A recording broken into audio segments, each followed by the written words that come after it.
अस्सलाम वालेकुम नाज़रीन, आप देख रहे हैं ज़ियाए अदब और मैं हाजिर हूं प्रोग्राम गालिब शनासी के साथ।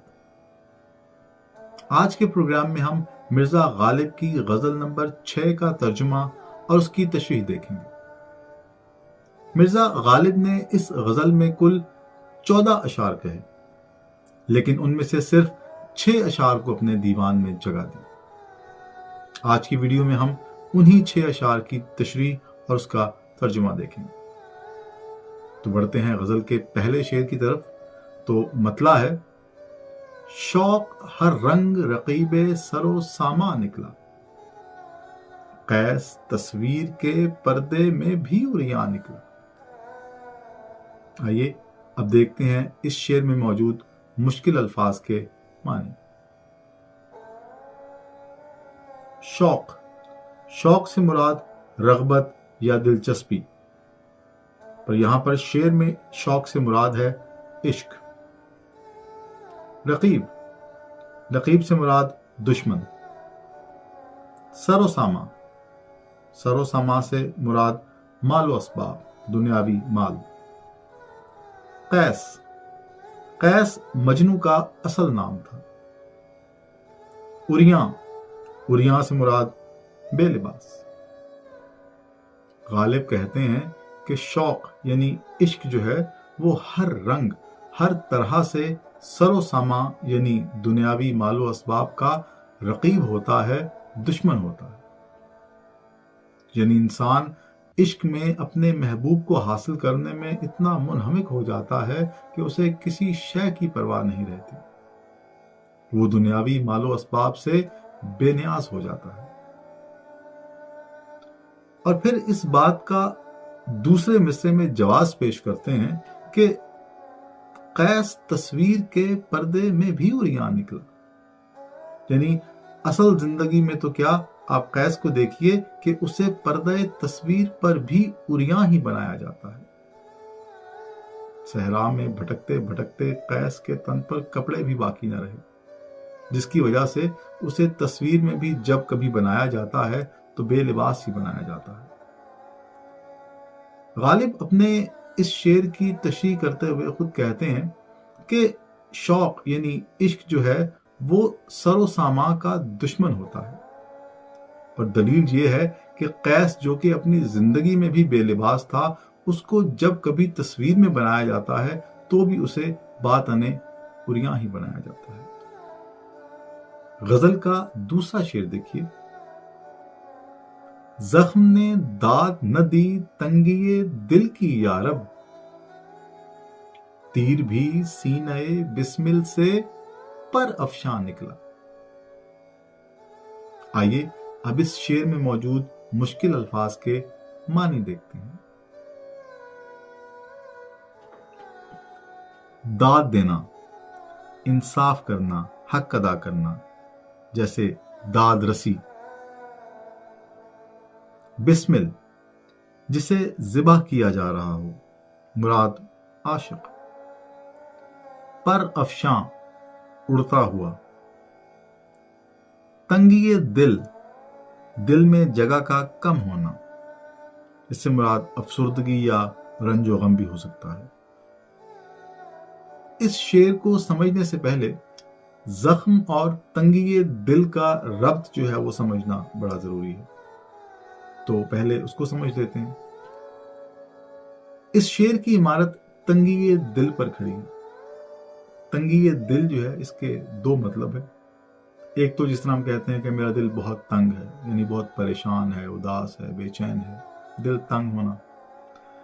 और दिल की तंगी से एक मुराद दिल का प्रैक्टिकली फिजिकली जो हमारा दिल है उसके अंदर दिल का जगह का कम होना, तो वो तंगी दिल होगा।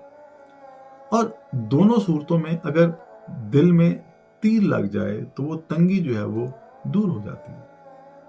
यानी अगर कोई इंसान, उसका दिल तंग है यानी परेशान है, बेचैन है, और उसके दिल में किसी हुस्न वाले की नजर का तीर जो है वो लग जाता है, तो फिर सारी बेचैनी, सारी परेशानी जो है वो जाती रहती है और इंसान फिर उसके इश्क में मशगूल हो जाता है।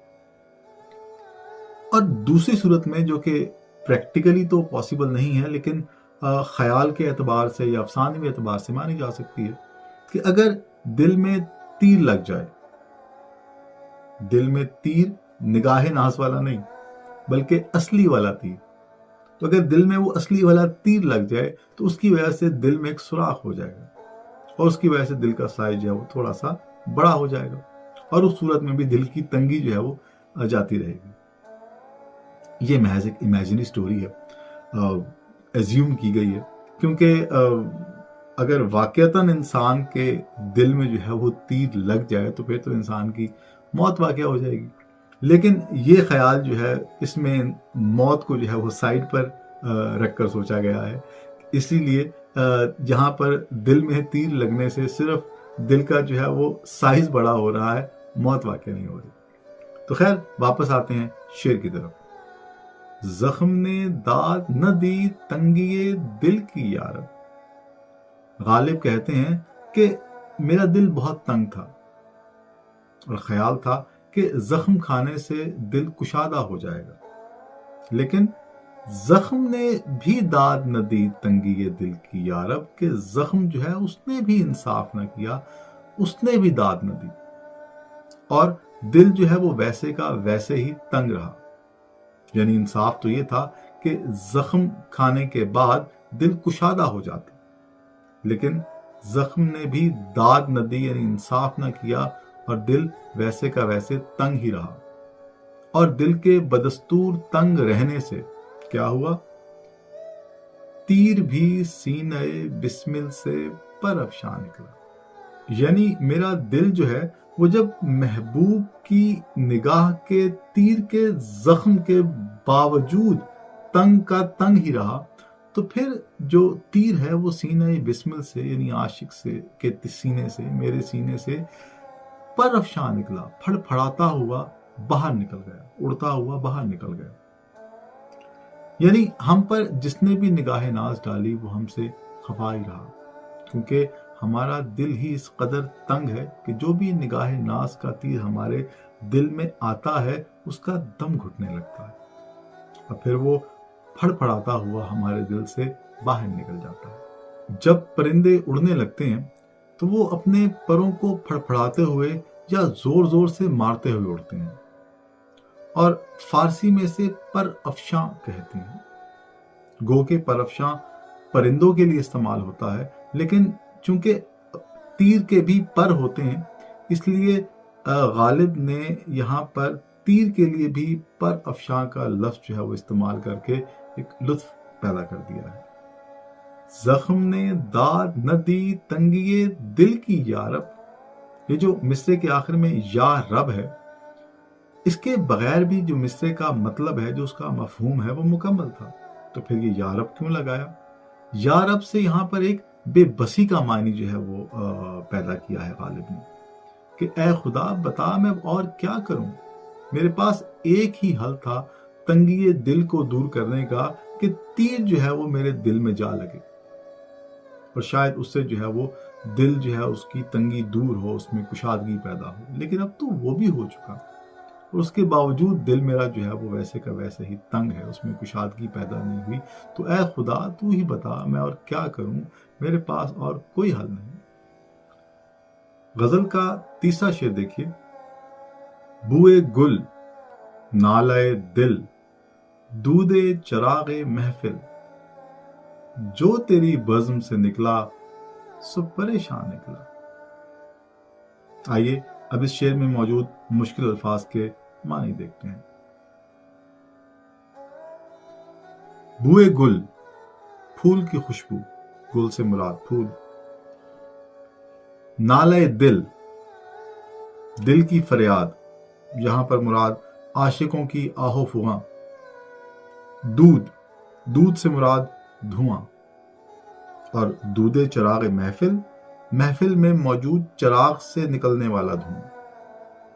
بزم، بزم سے مراد محفل۔ پریشان، پریشان کا ایک مطلب تو افسردہ اور غمزدہ بھی ہوتا ہے، لیکن فارسی میں پریشان سے مراد منتشر ہونا یا بکھرنا ہوتا ہے، یا जिस तरह खुशबू फैल जाती है, तो खुशबू के फैलने को भी परेशान होना कहते हैं। बुए गुल, फूल की खुशबू। नालाए दिल, दिल की फरियाद। दूधे चरागे महफिल, महफिल में मौजूद चराग से निकलता धुआं। गालिब कहते हैं कि फूल की खुशबू हो, दिल की फरियाद हो या चरागों से निकलता धुआं, जो तेरी बज़्म से निकला सो परेशान निकला। कि इंसान तो इंसान, गैरत इंसानी चीजें भी तुम्हारी महफिल से परेशान होकर ही निकलती हैं। गालिब कहते हैं कि जब भी कोई चीज तेरी बज़्म में मौजूद होती है तो वो तुम पर आशिक हो जाती है। गालिब का कहना है कि मेरा महबूब इतना खूबसूरत है कि इंसान तो इंसान, गैर अज इंसानी चीजें जो हैं वो भी मेरे महबूब पर आशिक हो जाती हैं और उसकी महफिल से हरगिज नहीं जाना चाहती। लेकिन जब महफिल बर्खास्त होने पर उन्हें मजबूरन वहां से जाना पड़ता है तो वो परेशान हाल होकर निकलती हैं। जो तेरी बज़्म से निकला सो परेशान निकला। महफिल से परेशान निकलने की एक और वजह महबूब की सितम शियारी या उसका बुरा सलूक भी हो सकता है कि महफिल में शरीक होने वालों के साथ महबूब का बर्ताव ही ऐसा है कि जो तेरी बज़्म से निकला सो परेशान निकला, कि तेरे बर्ताव से तंग आकर हर शख्स, हर शय वहां से जो है वो परेशान ही निकलती है। इस शेर की खूबसूरती लफ्ज परेशान में है। परेशान का फारसी में मतलब बिखरना या फैल जाना भी होता है, जिसकी वजह से यहां शेर में इहाम पैदा हो गया है। इहाम मतलब यहां पर इस लफ्ज के दो मानी इस्तेमाल हो रहे हैं, एक करीब का और एक दूर का, और दोनों मानी जो हैं वो दुरुस्त हैं और शेर की फसाहत और उसकी खूबसूरती को बढ़ा रहे हैं। तो अगर आप गौर करें तो बुए गुल, नालाए दिल और दूधे चरागे महफिल, ये तीनों चीजें ऐसी हैं जो कि मुंतशिर हो जाती हैं, बिखर जाती हैं, फैल जाती हैं। तो अगर आप गौर करें तो बुए गुल, नालाए दिल, दूधे चरागे महफिल, ये तीनों चीजें ऐसी हैं जो कि मुंतशिर हो जाती हैं, बिखर जाती हैं, फैल जाती हैं। तो अगर आप पहले मिसरे के तनाजुर में इस शेर को देखें तो लफ्ज परेशान बमानी बिखरना जो है वो आपको ज्यादा मुनासिब लगेगा। गजल का चौथा शेर देखिए। दिले हसरत ज़दा था मायदाए लज्जते दर्द, काम यारों का बकदरे लबो दंदान निकला। आइए अब इस शेर में मौजूद मुश्किल अल्फाज के मानी देखते हैं। हसरत ज़दा, हसरतों का मारा हुआ, हसरतों का शिकार। मायदा, दस्तरखान। काम निकलना मतलब पूरा होना। बकदरे लबो दंदां, वैसे तो लब से मुराद होंठ और दंदां से मुराद दांत होते हैं, लेकिन बकदरे लबो दंदां ये फारसी का एक मुहावरा है जिसका मतलब है कि अपने ज़र्फ या अपनी काबिलियत के मुताबिक फायदा उठाना। गालिब कहते हैं दिले हसरत ज़दा, यानी मेरा जो हसरतों से मारा हुआ दिल है, मायदाए लज्जते दर्द था, यानी वो मायदा दस्तरखान था, ऐसा दस्तरखान जिस पर मुख्तलिफ किस्म के दर्दों की लज्जतें सजी पड़ी थी और यारों ने उससे लुत्फ उठाया, लेकिन बकदरे लबो दंदां लुत्फ उठाया, यानी अपनी काबिलियत के मुताबिक थोड़ा बहुत लुत्फ उठाया। शेर शिकम होकर यानी पेट भरकर लुत्फ ना उठा सके, बकदरे लबो दंदां लुत्फ उठाया, यानी मेरे दस्तरखान पर हर किस्म के दुख दर्द मौजूद थे, जिसको जो पसंद आया, जिसकी जितनी इस्तिताअत थी, काबिलियत थी, उसने उसके मुताबिक उससे लुत्फ उठा लिया। अब देखिए, ऐसा दस्तरखान जिस पर बहुत सारे खाने मौजूद हों तो इंसान बस चंद एक से ही लुत्फानंदोज हो सकता है, दो से ज्यादा मरगूब होते हैं और बाकी खाने छोड़ दिए जाते हैं। तो غالب بھی اسی نقطے کی طرف اشارہ کرتے ہوئے کہتے ہیں کہ میرے مائدہ لذت درد پر بے شمار دکھ درد موجود تھے، لیکن احباب نے جو ہے وہ چند ایک سے ہی لطف اٹھایا، یعنی ان میں اتنی اہلیت اور قابلیت نہ تھی کہ وہ تمام سے جو ہے وہ لطف اندوز ہو پاتے۔ بعض شارحین کے مطابق مائدہ لذت درد سے مراد یہاں پر غالب کا کلام بھی ہے، کیونکہ غالب کا کلام جو ہے وہ ان کے زمانے کے جو لوگ تھے وہ مکمل طور پر نہیں سمجھ پاتے تھے، تو اس لیے غالب ان سے شکوہ کرتے ہوئے کہتے ہیں کہ کام یاروں کا بقدر لب و دنداں نکلا، کہ لوگ جو ہیں انہوں نے میرے کلام کو جو ہے وہ تھوڑا تھوڑا چیدہ چیدہ سمجھا، مکمل طور پر اس سے لطف نہیں اٹھایا۔ بعض اوقات احباب کے لیے ایک لطیف نکتہ یہ ہے کہ لفظ کام جو ہے اس کا ایک مطلب تالو یا منہ جو ہے وہ بھی ہوتا ہے، تو لب و دنداں کی مناسبت سے کام لفظ جو ہے وہ ایہام پیدا کر رہا ہے، اور یہ ایہام گوئی جو ہے یہ غالب کا خاصہ ہے۔ غزل کا 5واں شعر دیکھیے، اے نو آموز فنا ہمت دشوار پسند، سخت مشکل ہے کہ یہ کام بھی آسان نکلا۔ آئیے اب اس شعر میں موجود مشکل الفاظ کے معنی دیکھتے ہیں۔